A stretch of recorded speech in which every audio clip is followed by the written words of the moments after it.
Hello and welcome to Prepspot. In this video, we are going to know about a subject that shapes the security, and indeed the future, of over 1.8 billion people, the military balance between two neighboring nuclear-armed states, India and Pakistan, as of 2025. In the aftermath of the tragic Pahalgam attack of 22nd April, when 26 civilians lost their lives, questions about deterrence, capability, and the risk of escalation have surged once again into the global spotlight. I will guide you through the concourse of this strategic rivalry, its numbers, its doctrines, and the emerging trends that may determine whether peace holds or crises spiral out of control. Let us begin with the broadest measure of strength, the Global Firepower Index of 2025. This composite ranking, which factors in everything from manpower and equipment inventories to logistics and geography, places India at 4th globally with a power index score of 0.1184. Pakistan comes in at 12th, scoring 0.2513. To put that in perspective, a lower score denotes greater overall capability. India's position reflects its larger economy, more generous defense budget, and wider array of platforms, conventional and strategic, under its command. Pakistan, while formidable, operates from a smaller resource base and ranks notably behind in absolute terms. Behind those rankings lie the raw numbers of personnel. India fields approximately 1.46 million active duty troops, supported by 1.16 million reservists and a staggering 2.53 million paramilitary forces, a total pool of some 5.15 million uniformed personnel. Pakistan's figures, by contrast, amount to around 654,000 active troops, 550,000 reservists, and 500,000 paramilitary, roughly 1.7 million in all. In any conventional scenario, that manpower gap, nearly 3:1, provides India with strategic depth and flexibility that Pakistan simply cannot match. Budgetary strength underpins those personnel figures.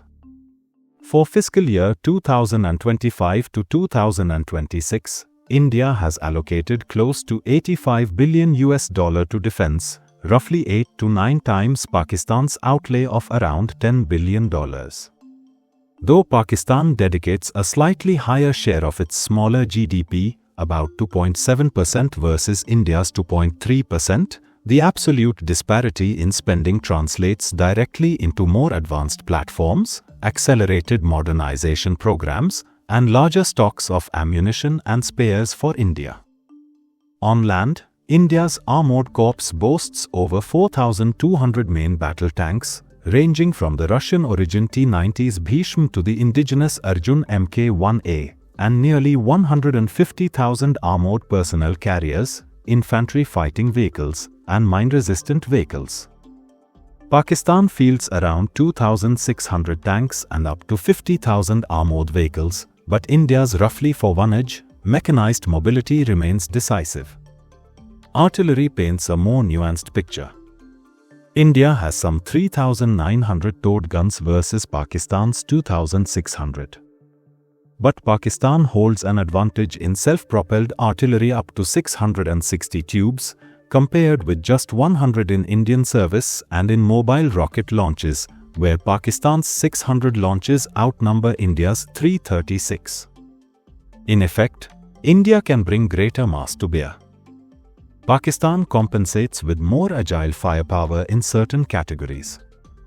Turning skyward, the Indian Air Force today operates roughly 2,250 aircraft, including more than 500 frontline fighters, Su-30 MKIs, Rafales, MiG-29s, Mirage 200-S, and the homegrown Tejas light combat aircraft. Pakistan's air arm fields some 1,400 aircraft, with 328 fighter jets, primarily F-16s, JF-17 Thunders, and a handful of Chinese J-10Ks. India has also invested heavily in airborne early warning, aerial refueling, and advanced air defenses such as the S-400 Triumph system. Pakistan counters with its own AWACS platforms and HQ-9 surface-to-air missiles, but the technological edge in multi-layered air defense rests with India. At sea, the contrast is even starker. India now operates two aircraft carriers, INS Vikramaditya and INS Vikrant, alongside some 18 submarines, including nuclear-powered ballistic missile boats of the Arihant class. Its surface fleet comprises destroyers, frigates, corvettes, and a growing array of missile boats, totaling nearly 295 vessels. Pakistan's navy, by comparison, fields roughly 120 ships, no carriers, a handful of frigates and corvettes, and 8 diesel-electric marines. In naval power, India possesses a true blue water capability. Pakistan remains a green water force focused on coastal defense and the Arabian Sea. Yet beneath these conventional disparities lies the ultimate leveler, nuclear weapons. Both countries possess roughly 172 to 180 warheads. India has declared a no-first-use policy and is building toward a secure triad. Land-based Agni missiles with ranges beyond 5,000 kilometers, air-launched platforms, and the sea-based leg via SSBMs, Pakistan maintains ambiguity on first use, and its doctrine emphasizes full-spectrum deterrence, including tactical warheads on short-range missiles such as the Nasra system. That tactical dimension is Pakistan's hedge against India's overwhelming conventional superiority, a signal that any large-scale incursion risks nuclear escalation. All of these numbers, doctrines, and capabilities converge in moments of crisis. In late April, following the Pahalgam atrocity, New Delhi suspended key aspects of the Indus Water Treaty, conducted naval missile tests in the Arabian Sea, and flew simulated strike sorties with Rafales. Islamabad responded with its own missile firings and diplomatic protests. The world watched nervously, aware that a miscalculation, even a single misrouted missile, could spiral into strategic catastrophe. As we look ahead, a few trends demand close attention. First, India's defense modernization remains on an upward trajectory. More Rafales, expanded drone fleets, next-generation fighters, the AMCA, and network-centric warfare capabilities. Second, Pakistan will continue to deepen its asymmetric toolkit, tactical nuke, precision rockets, and cyber warfare to offset conventional imbalances. Third, both nations are expanding their space and cyber dominance, more surveillance satellites, dedicated cyber commands, and investments in artificial intelligence for command and control.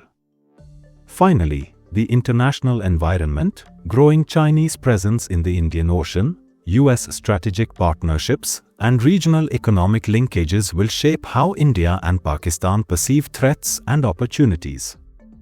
External actors can either exacerbate tensions through arms sales and strategic alignments or help stabilize the subcontinent through confidence-building measures and crisis management frameworks. We have traced the contours of military power between India and Pakistan in 2025, from the millions of troops and billions of dollars spent, to the steel of tanks, the roar of fighter jets, and the silent deterrence of nuclear warheads. The balance remains precarious. Conventional asymmetry favors India, as symmetric and nuclear capabilities give Pakistan its own form of leverage. The enduring challenge is to manage that imbalance without stumbling into conflict, a task that demands clear-headed diplomacy, robust communication channels, and the discipline of deterrence. Now, before going, answer this question in comments. The correct answer will be given hot and pinned. I want to let you know that we are a newly emerging online platform for competitive exams. Creating educational explainer videos like these requires a lot of effort, money, and time. If you like these videos and want us to excel and create videos in all categories of competitive exams, then you can consider supporting us with a one-time donation through the CoFE platform and also by becoming a member through Patreon. This will help us create more such informative educational videos in the competitive exams space. So, one last time, subscribe and share this channel with all your friends who are preparing for competitive exams. And also, follow us on social media platforms. The links are given in the About section of the channel and also in the video description. So, see you in the next video.